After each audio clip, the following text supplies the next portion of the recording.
अस्सलाम वालेकुम first year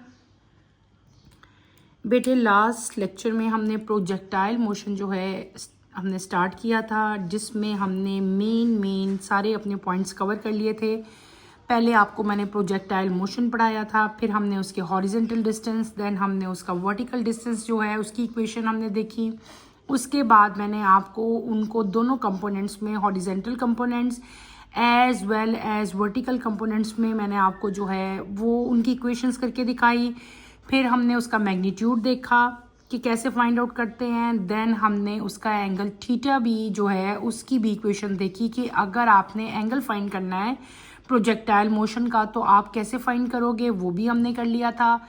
height भी हमने की, और इन द एंड जो था हमने क्या किया था अपने टॉपिक के एंड पे, टाइम टू जो उसकी पूरी मोशन जो प्रोजेक्टाइल को कंप्लीट करने में लगता था अपनी फ्लाइट में, वो टाइम भी जो है उसके लिए इक्वेशन भी हमने डराइव कर ली थी। इन द एंड हमारे पास जो है वो टाइम की इक्वेशन बेटे आ गई थी। टाइम तक हमने प्रोजेक्टाइल कंप्लीट कर लिया था। आज हम अपना नेक्स्ट टॉपिक जो है वो स्टार्ट करेंगे। बेटे आप अपनी बुक्स निकालें, page number 33।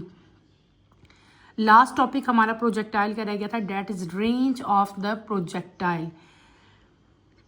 maximum distance when a projectile cover maximum distance which a projectile cover in the horizontal direction is called range of the projectile. To determine the range of the projectile, we multiply the horizontal component of the velocity of projection with total time taken by the body to hit the ground after leaving the point of projection.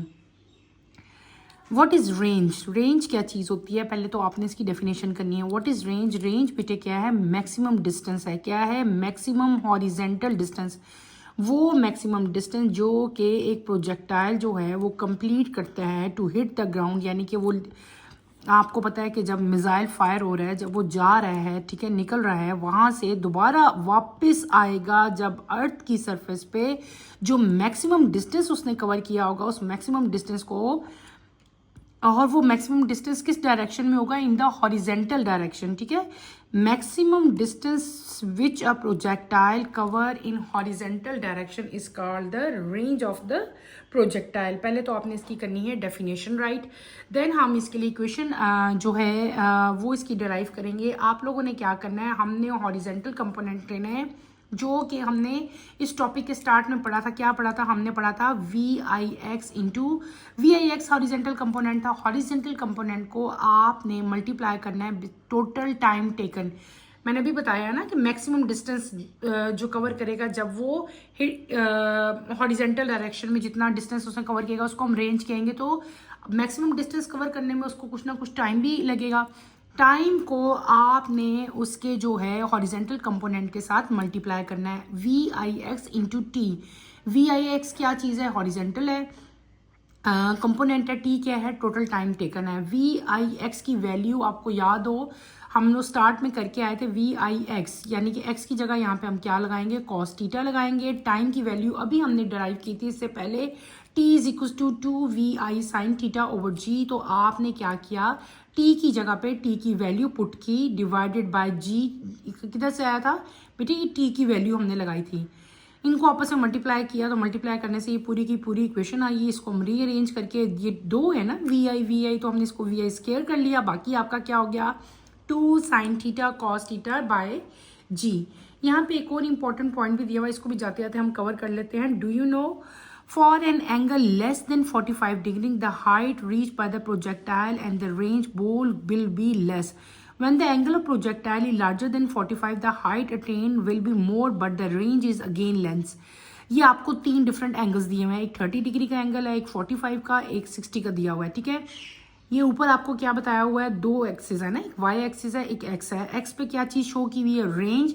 और Y पे क्या show किया हुआ है बेटे? Height दिया हुआ है। आपको बताया हुआ है कि अगर आपका एंगल जो है वो लेस देन 40 होगा, ये जो ग्रीन लाइन में शो हुआ है लेस देन 40 होगा, तो आपका क्या होगा? हाइट भी लेस होगी, एज वेल एज आपकी रेंज भी जो है वो क्या होगी? लेस होगी। लेकिन अगर आपका प्रोजेक्टाइल का एंगल जो है वो 45 से ज़्यादा हो जाता है, ठीक है, तो आपकी हाइट क्या हो जाती है? मैक्सिमम हाइट हो जाती है। ये देखो ना 60 पे 45 से अबव हो गया तो हाइट मैक्सिमम हो जाती है, लेकिन स्टिल देन भी आपकी रेंज जो है वो लेस ही रहेगी। क्लियर हो गया?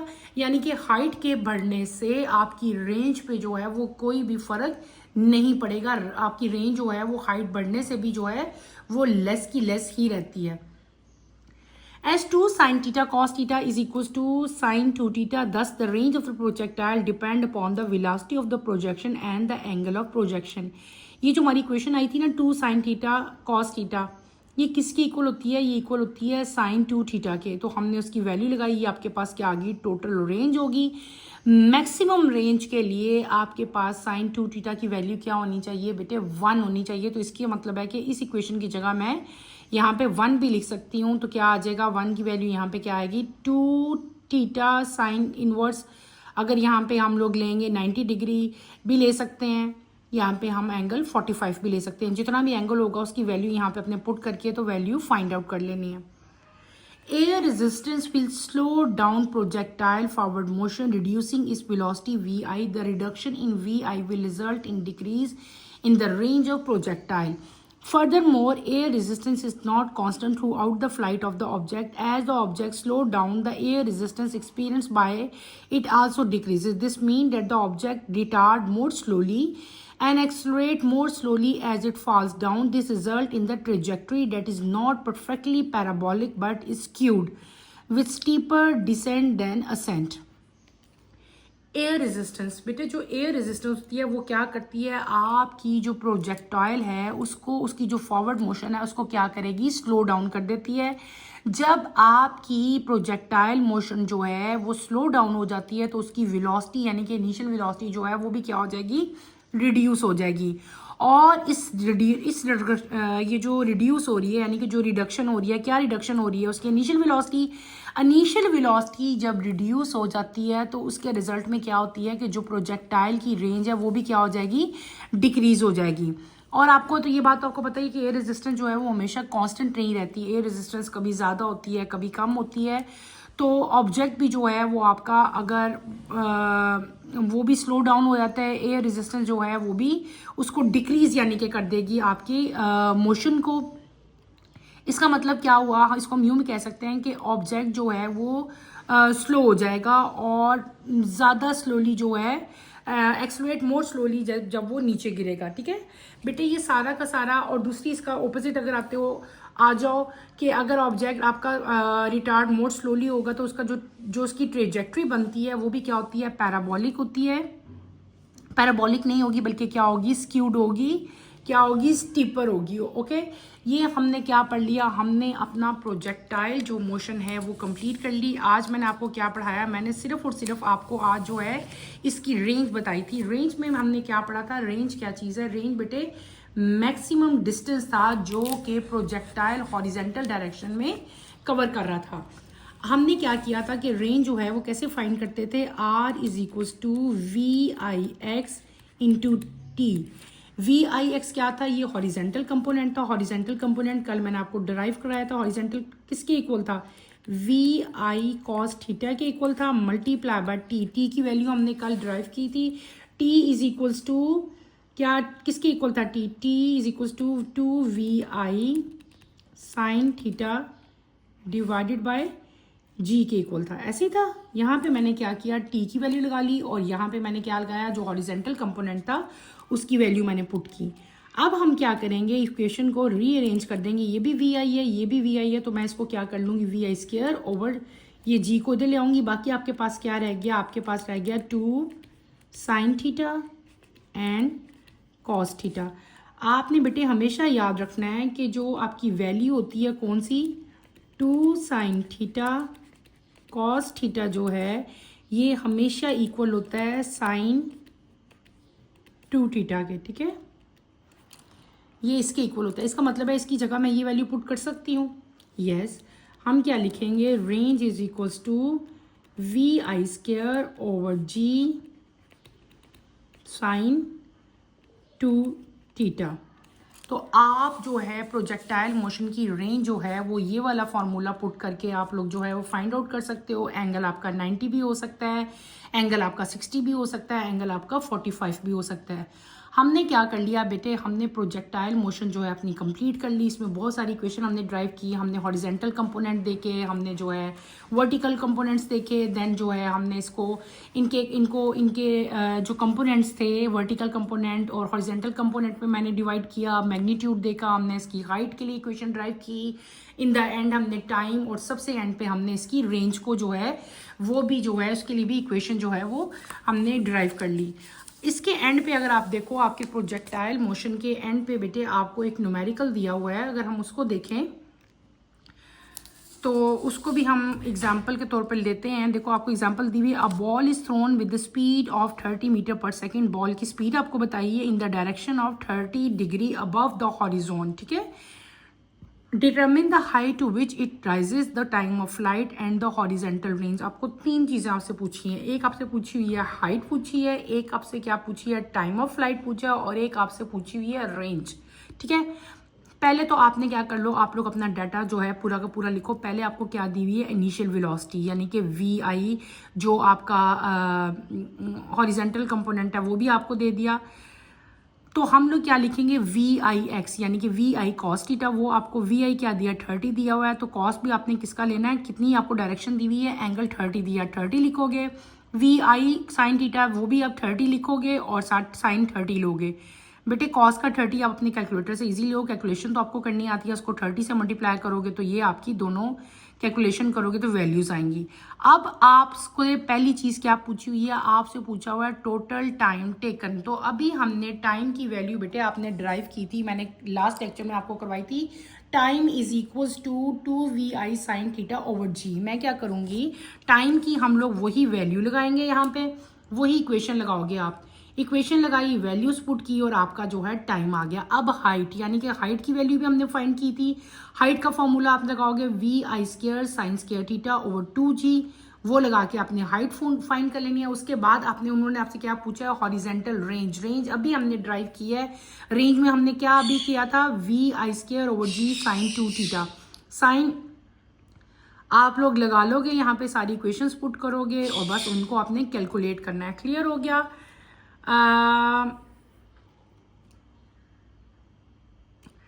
ये देखो ये आपको 30 दिया हुआ है, ये क्या दिया हुआ है 2 थीटा दिया हुआ है, यानी कि थीटा आपको क्या दिया है 30 दिया है। इसका मतलब है 30 को आपने 2 से पहले मल्टीप्लाई कर लिया। 2 30 का क्या होता है बेटे 60 आता है ना, इसलिए यहाँ पे 60 लिखा हुआ है। इस 60 से आपने कंफ्यूज नहीं होना, जस्ट एंगल को 2 से मल्टीप्लाई किया गया है। जब 2 को एंगल से मल्टीप्लाई करेंगे 2 30 60 होता है ना, तो इसलिए 60 लिख दिया।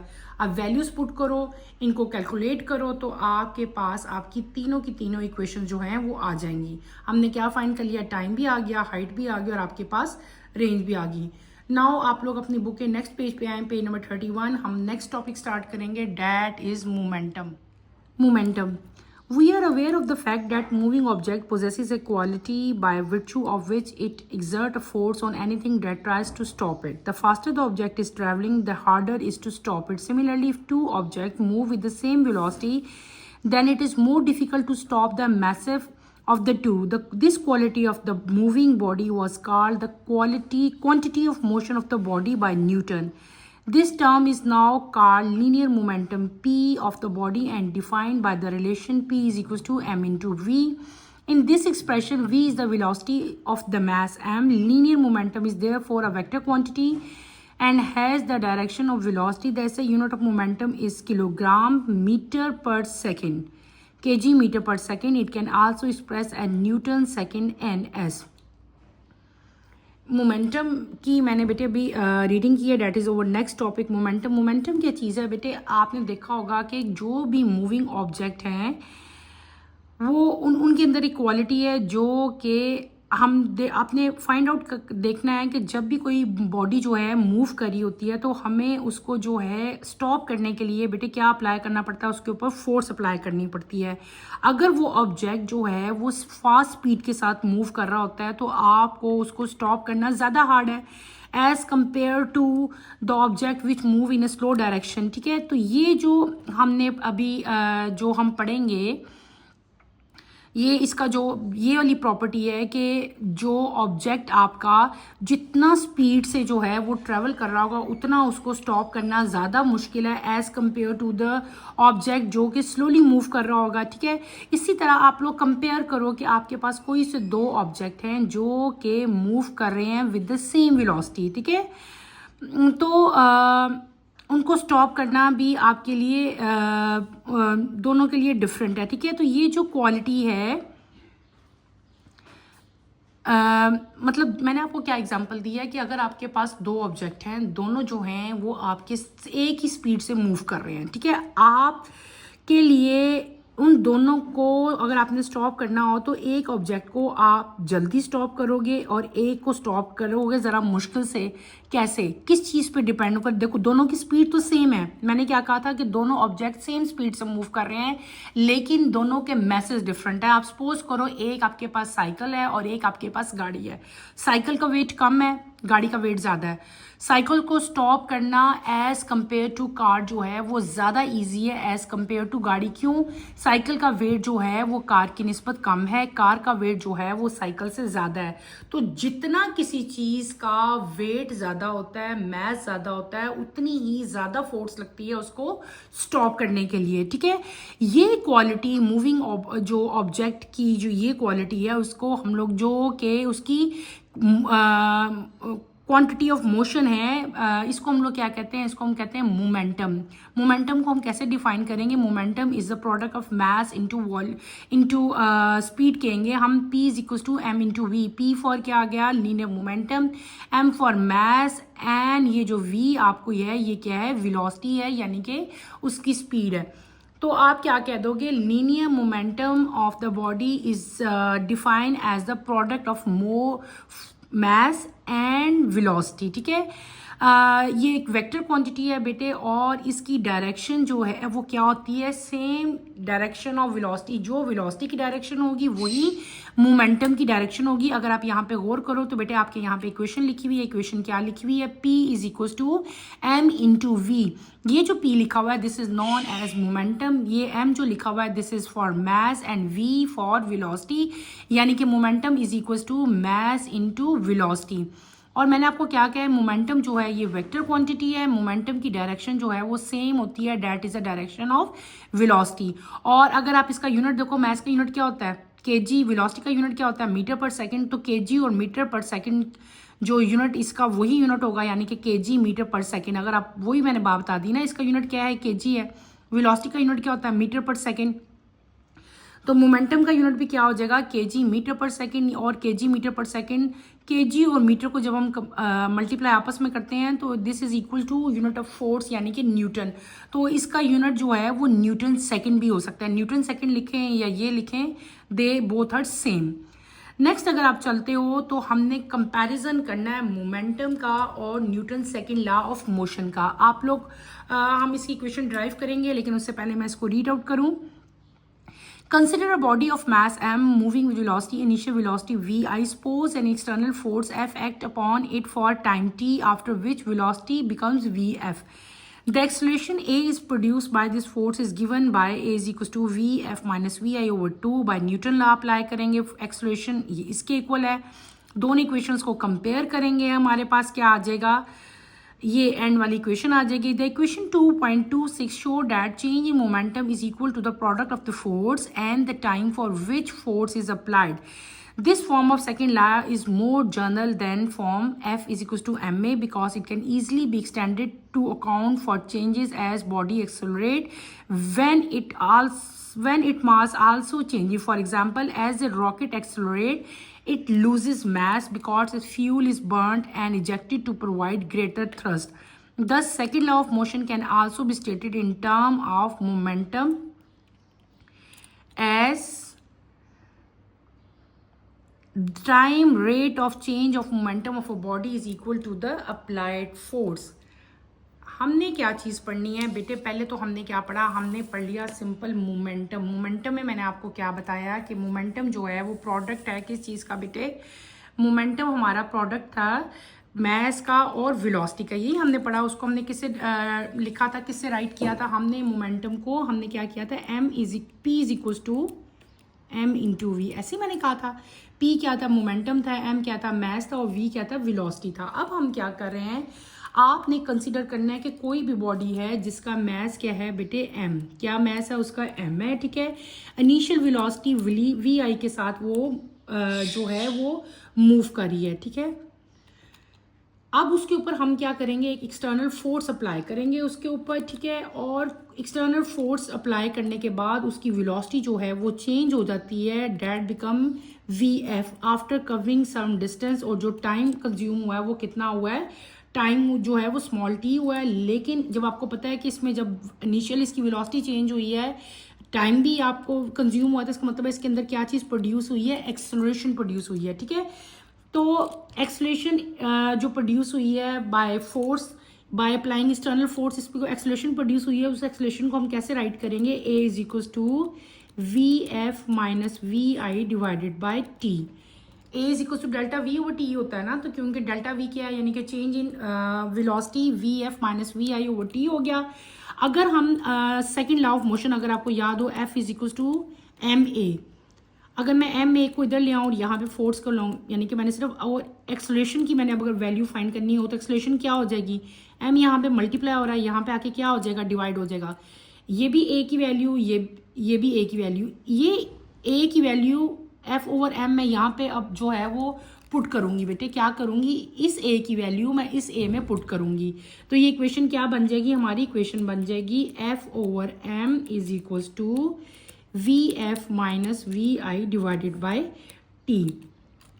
अब आप लोग क्या करो, क्रॉस मल्टीप्लाई कर लो, इसको इससे मल्टीप्लाई कर लो, इस इक्वेशन को इससे मल्टीप्लाई कर लो। हमारी इक्वेशन क्या बन जाएगी, f into t is equals to m V F minus m we i, ठीक है। अब ये जो एम वी एफ आ गया, ये आपकी क्या आ गई, आपने अगर देखो, अगर इक्वेशन के स्टार्ट में अगर आप लोग देखो तो बेटे ये क्या थी, हमारी मोमेंटम थी। मोमेंटम क्या थी, एम वी मोमेंटम थी ना, तो ये भी आपकी एम वी आ गई ना, इसका मतलब है ये वो मोमेंटम है, ये इनिशियल मोमेंटम है। वी आई वाली इनिशियल मोमेंटम होगी और वी एफ वाली क्या होगी, फाइनल मोमेंटम होगी। प्रोड्यूस मोमेंटम ही हुई है ना, this is final momentum and this is initial momentum. यहाँ तक तो क्लियर आ गया। अब ये जो इक्वेशन हमारी एंड पे आ गई, इक्वेशन क्या शो करी है, ये शो करी है चेंज इन मोमेंटम, यानी कि मोमेंटम चेंज हो रही है ना, मैंने बताया है ना, ये फाइनल मोमेंटम है, ये इनिशियल मोमेंटम है, ठीक है। तो ये इक्वेशंस आपको क्या शो करी है, ये आपको इक्वेशन शो करती है कि मोमेंटम जो है वो, जो चेंज इन मोमेंटम है, जो मोमेंटम चेंज हो रही है वो किसके इक्वल है, वो इक्वल है फोर्स इनटू टाइम के इक्वल है, उनके प्रोडक्ट के इक्वल है, ठीक है। और सेकंड लॉ ऑफ मोशन आपने ये भी पढ़ा हुआ था कि एफ जो है वो इक्वल है किसके, एम इंटू ए के इक्वल है। अगर यहाँ से इस इक्वेशन पे मैंने एफ की वैल्यू फाइंड करनी हो तो एफ को मैं यहाँ रहने दूंगी, ये इक्वेशन ऐसी हो जाएगी ना। अगर मैं एफ निकालूं, ये टी यहाँ पे क्या हो रहा है, मल्टीप्लाई, वहां पे जाके क्या हो जाएगा, वहां पे जाके ये डिवाइड हो जाएगा। तो आपकी इक्वेशन जो है ये बन जाएगी, ऐसी इक्वेशन बन जाएगी। क्लियर है ना बेटे, ये कैसे आ रहा है, टी यहाँ पे मल्टीप्लाई था, यहाँ पे जाके डिवाइड हो गया, हमने एफ इसकी फोर्स की वैल्यू निकाली, ठीक है।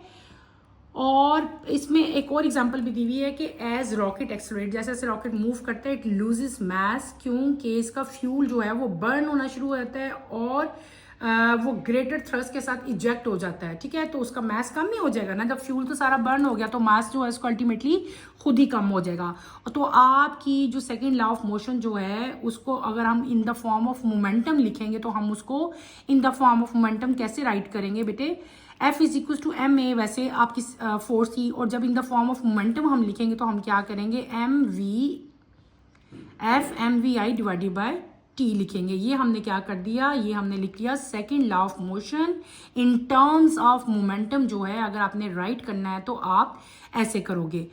ये जो आपकी इक्वेशन आ गई है इसको हम लोग कैसे डिफाइन करेंगे, time rate of change of momentum, time rate of change of momentum is equals to applied force, ठीक है। ये फोर्स है ना आपकी, तो इस पूरी इक्वेशन को आप लोग कैसे राइट करोगे, क्या इसको कैसे डिफाइन करोगे, time rate of change of momentum of a body is equals to the applied force. Clear हो गया, ये हमने क्या पढ़ लिया, ये हमने अपना कंप्लीट किया मोमेंटम, और मोमेंटम के बाद मोमेंटम में और फोर्स में क्या लिंक है वो मैंने आपको बता दिया। नेक्स्ट टॉपिक की तरफ अगर आप लोग, और that is impulse.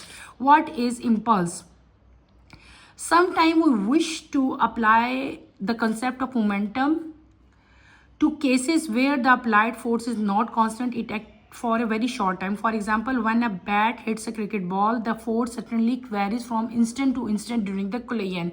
In such cases, it is more convenient to deal with the product of force and time instead of either quantity alone. The product of the average force that act during the time is called impulse, given by impulse is equals to F into T. अब हमने एक नई चीज़ पढ़ ली है बेटे, नई चीज़ की मैंने रीडिंग की है, that is impulse. What is impulse? देखो आप एग्जांपल दी हुई है कि जब एक क्रिकेट बॉल है, एक क्रिकेट बॉल को बार बार बैट के साथ हिट किया जाए तो क्या होता है कि आपकी फोर्स जो है वो बार बार जो है हर इंस्टेंट पे जब वो बॉल बैट के साथ कोलाइड करेगी तो आपकी फोर्स जो है वो बार बार चेंज हो जाती है. ठीक है, तो इस तरह की चीज़ को हम लोग क्या करते हैं, इसमें ज़्यादा कन्वीनियंट बात ये होती है कि आप फोर्स का और टाइम का प्रोडक्ट लो इंस्टेड के हम क्वांटिटी ऑफ फोर्स अलोन देखेंगे, हमने ज़्यादा फोर्स अप्लाई की या कम फोर्स अप्लाई की. इस केस में हम क्या करते हैं, हम फोर्स का और टाइम का प्रोडक्ट ले लेते हैं. इस टाइम को और फोर्स के प्रोडक्ट को क्या कहते हैं हम लोग, इसको हम लोग इम्पल्स कहते हैं. तो इम्पल्स को आप लोग कैसे डिफाइन करोगे? The product of average force that act during time is called impulse. Impulse is equals to F into T. Impulse is equals to F into T. और F की अभी आपने वैल्यू निकाली थी तो वही वैल्यू भी हम लिख सकते हैं कि mvf माइनस mvi. क्लियर हो गया? और ये जो नेगेटिव साइन है, इस नेगेटिव साइन का मतलब क्या होता है? The negative sign indicate the force is retarding 1. हमने जो है बेटे आज अपना जो है नेक्स्ट टॉपिक शुरू किया था, डैट इज़ मोमेंटम. मैंने आपको मोमेंटम पढ़ाई, फिर मोमेंटम और सेकंड लॉ ऑफ मोशन में क्या जो है कंपैरिजन हमने किया था इन दोनों का. और इसके बाद आप लोगों ने हमने जो है इम्पल्स पढ़ी. इम्पल्स का मैंने आपको बताया इम्पल्स किसके इक्वल होती है. इसके एंड पे यहाँ पे आपके पास एक न्यूमेरिकल भी दिया हुआ है, वो भी हम कर लेते हैं. 1500 kg car has velocity reduce 20 to 15 metre पर second in 3 second. How large was the average retarding force? आपको क्या दिया हुआ है बेटे, आपको जो है वेलोसिटीज दी हुई हैं 2, एक इनिशियल है, एक फाइनल वेलोसिटी, और आपको क्या दिया हुआ है, टाइम दिया हुआ है. आपने रिटार्डिंग फोर्स जो है वो फाइंड करनी है, वही ये इम्पल्स वाली F into T. ये क्वेश्चन आप लोग पुट करोगे, वैल्यूज पुट करो तो आपकी रिटार्डिंग फोर्स जो है वो आ जाएगी. रिटार्डिंग फोर्स पूछी हुई है तो इसका मतलब है ये माइनस में आएगी. ठीक है, तो जो नेगेटिव साइन है ये क्या शो करता है? It show retarding force. Okay, clear हो गया? इस टॉपिक को अच्छी तरह से आपने कंप्लीट करना है, इसको समझना है. इसमें कोई प्रॉब्लम होती है, कोई मुश्किल होती है तो feel free to ask any question. और यहीं पे हम अपना टॉपिक एंड करते हैं बेटे. नेक्स्ट टॉपिक हमारा है law of conservation of momentum. इंशाल्लाह कमिंग लेक्चर में मैं law of conservation of momentum complete करूंगी. कमिंग लेक्चर की नोटिफिकेशन के लिए आप चैनल को शेयर करो, लाइक करो और सब्सक्राइब करो. यहीं पे अपना टॉपिक मैं एंड करती हूँ. अल्लाह हाफिज़. फर्स्ट ईयर बेटे अपना ख्याल रखिएगा.